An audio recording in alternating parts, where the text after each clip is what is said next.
Kurban itu amal ibadah tahunan, bukan amal ibadah seumur hidup. Saya membuat kesimpulan ini karena umumnya masyarakat mereka beranggapan bahwa kurban itu amal ibadah seumur hidup. Makanya ada istilah kurban untuk dalam sebuah keluarga ya. Kepala rumah tangga seorang ayah membeli seekor kambing. Tahun ini kurban atas nama ayah. Tahun besok kurban atas nama ibu. Tahun besok kurban atas nama anak pertama, anak kedua. Kalau anaknya 3, tahun berikutnya anak ketiga. Sehingga dia 5 tahun berturut-turut berkorban. Setelah itu nggak pernah kurban. Dalam waktu yang lama atau kurban. Ketika diajak, ayo pak kurban pak, aku wis tahu, saya sudah pernah. Dia beralasan bahwasanya dia sudah pernah berkorban, sehingga dia tidak lagi mau berkorban. Ya meskipun bapak sudah pernah berkorban, sekarang kurban lagi. Karena kurban itu amal ibadah tahunan, bukan amal ibadah seumur hidup. Alasan ini berlaku kalau amal ibadah itu seumur hidup.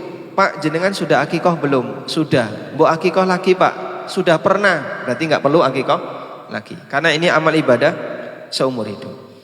Tapi kalau kurban, dia amal ibadah yang sifatnya tahunan. Sehingga kemarin sudah berkorban, besok atau tahun ini korban lagi, besok lagi berkorban lagi, dan begitu seterusnya.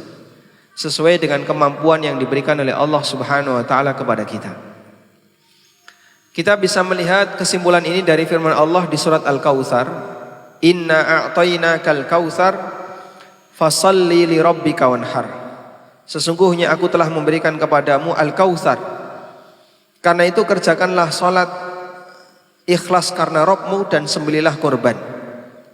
Menurut beberapa ahli tafsir di kalangan ulama tabi'in seperti Qatadah, Atha bin Abi Rabah dan Ikrimah yang beliau adalah muridnya Ibnu Abbas, makna perintah salat dalam ayat ini adalah salat Id, dan makna perintah menyembelih adalah menyembelih kurban. Artinya begini, Allah perintahkan kerjakanlah salat Id dan sembelihlah kurban.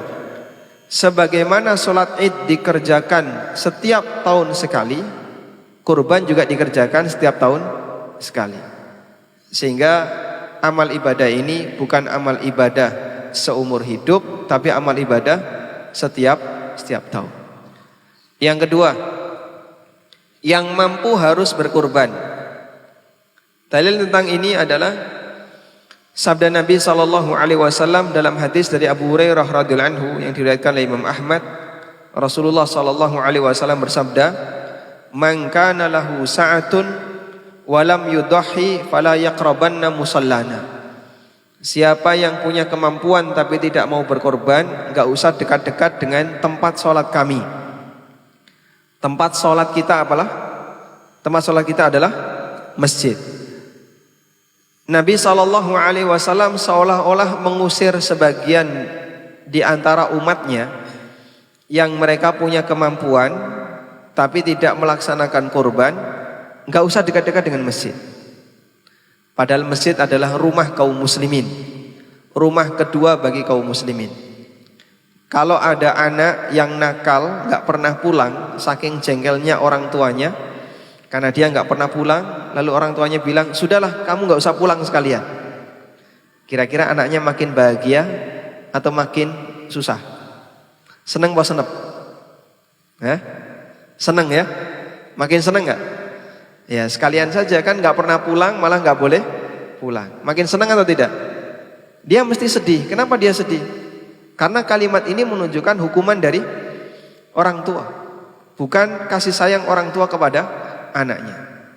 Karena itulah hadis ini dipahami oleh sebagian ulama bahwa berkorban bagi orang yang mampu hukumnya wajib. Meskipun ada juga yang berpendapat kurban itu hukumnya tidak wajib, tapi sunnah muakkadah, sunnah yang sangat ditekankan. Namun apapun itu, kalau kita masih punya kemampuan, sebisa mungkin jangan tinggalkan berkorban.